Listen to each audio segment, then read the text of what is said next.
Was Anatolia a forgotten corner of the world, a place where empires rose and fell like sandcastles against the relentless tide of time? Did the whispers of silk and shadow cling to the dusty streets of Konya, tales of women who traded secrets and smiles for coin and fleeting moments of pleasure? Let's dive into a world where the scent of spices mingled with something darker, a world where the echoes of the Crusades reverberated through the bazaars and the courts of the Seljuk sultans. Imagine a landscape painted in ochre and turquoise, the vast Anatolian plains stretching out beneath a sky that seemed to hold the weight of centuries. This wasn't a land of knights in shining armor, not initially. It was a place of nomadic tribes, of shifting alliances, and of a slow, deliberate transformation. The Seljuk Turks, newcomers to this ancient realm, weren't conquerors in the traditional sense. They were at first a minority, a thread woven into the rich tapestry of Greek and Christian Anatolia. But they were persistent like the tenacious roots of a desert plant, and they would eventually reshape the very soul of the land. It all began with Osman, a name that would become synonymous with power and ambition. He wasn't a grand strategist, not a brilliant military commander. He was, according to the chronicles, a shrewd opportunist, a man who understood the art of picking his battles and consolidating his gains. In 726–1326, he seized Bursa, a strategically important city, and declared it his capital. Picture it, a bustling trading hub, a gateway to the east, now under the control of a rising Turkish leader. It wasn't a glorious victory, more like a well-timed snatch and grab, but it was the beginning. Then came Ankara, captured in 755–1354. This was a more significant prize, a city strategically located on the road to the Dardanelles, the narrow strait separating Anatolia from Europe. Suddenly, the Ottomans weren't just a regional power, they were poised to strike across the water. Gallipoli, a rocky outpost guarding the entrance to the Aegean Sea, became their next target, a crucial foothold for expansion into the lands of the West. Imagine the excitement, the anticipation as Ottoman soldiers marched across the Dardanelles, their flags snapping in the breeze, their eyes fixed on a future they were determined to claim. Adrianople, renamed Edirne, followed soon after, becoming the third capital in 773–1369. This wasn't a spontaneous leap, it was a calculated move, a strategic repositioning to better control the Balkans. The Ottomans were no longer simply expanding eastward, they were reaching out, grasping for territory on the other side of the strait, and they weren't stopping there. For the rest of the 8th–14th century, they relentlessly pushed south, chipping away at the Byzantine Empire, reducing Constantinople, the last vestige of the Roman world, to little more than a fortified city. But their momentum hit a wall in 804–1402. Tamerlane, the fearsome conqueror of Central Asia, descended upon Anatolia like a storm, shattering the Ottoman advance at the Battle of Ankara. Picture this, thousands of Ottoman soldiers, confident in their victory, suddenly facing a horde of mounted warriors, a whirlwind of steel and fury. It was a devastating defeat, a brutal reminder that even the most powerful empires could be brought to their knees. Yet, the Ottomans were not easily broken.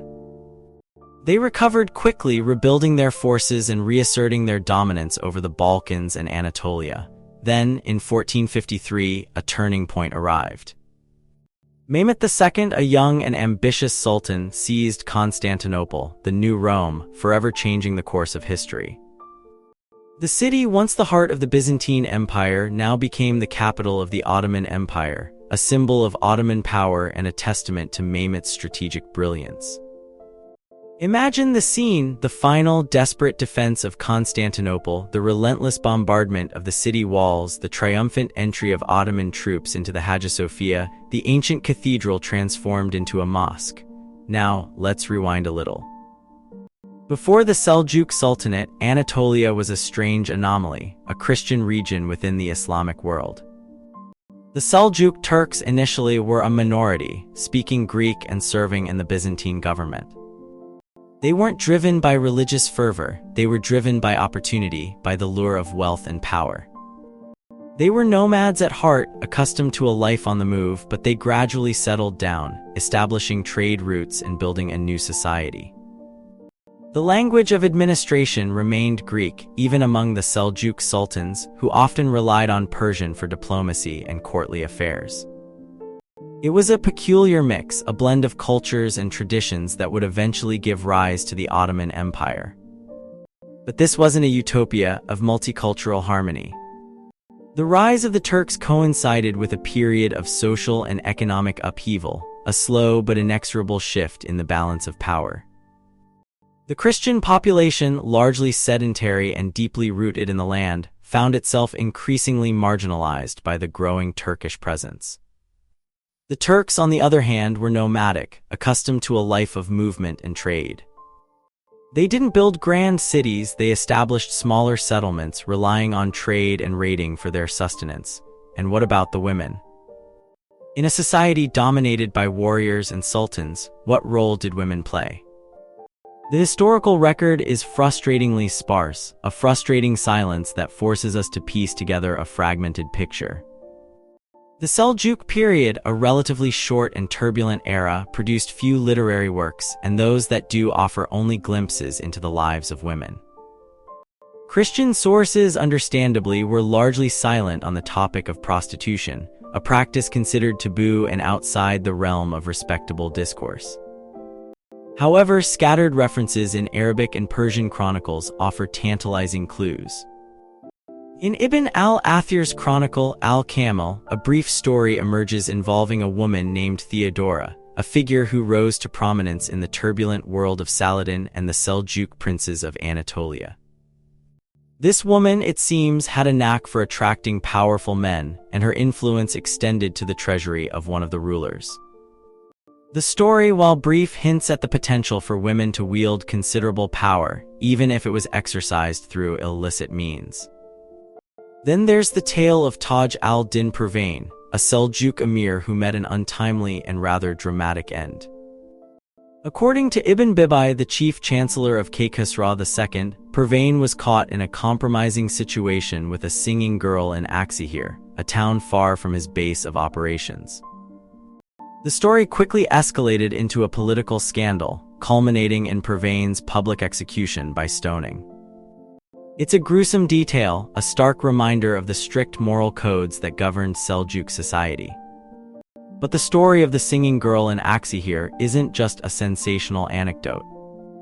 It reflects a broader reality, the presence of public women in the Seljuk Sultanate. These women, often singers, dancers, and courtesans, were a common sight in the bazaars and caravanserais of Anatolia. They catered to the desires of travelers, merchants, and even the ruling elite, offering a fleeting escape from the hardships of life. And let's not forget the Crusaders. Their invasions of Anatolia in the 12th and 13th centuries brought with them a whole host of camp followers, including a significant number of public women. These women, fleeing persecution or seeking adventure, followed the Crusaders across the continent, offering their services to the soldiers and adventurers. When the Crusaders were defeated and driven out of Anatolia, these women were left behind, often falling into the hands of the Turkish armies. Finally, we return to Konya, the capital of the Seljuk Sultanate and the home of Jalal al-Din al-Rumi, the renowned Sufi mystic. Al-Rumi's court was known for its tolerance and its acceptance of people from all walks of life, including public women. His biographer Shams al-Din Aflaki recounts several stories of al-Rumi's encounters with women in the sex trade, portraying them as complex and enigmatic figures. He describes a beautiful harpist named Peacock, who captivated the hearts of the Sufis with her music and her charm. These stories, while intriguing, should not be interpreted as an endorsement of prostitution. Al-Rumi's tolerance extended to all aspects of life, including the darker corners of society. He recognized that even in the most depraved of circumstances, there could be beauty, grace, and a glimmer of humanity. So, what can we conclude from this fragmented and often contradictory picture? The Seljuk Sultanate was a complex and dynamic society, a melting pot of cultures and traditions. Public women played a significant role in this society, catering to the desires of men and wielding a degree of influence that was often overlooked. Their lives were shaped by the political and economic realities of the time, by the rise of the Turkish Empire and the shifting balance of power.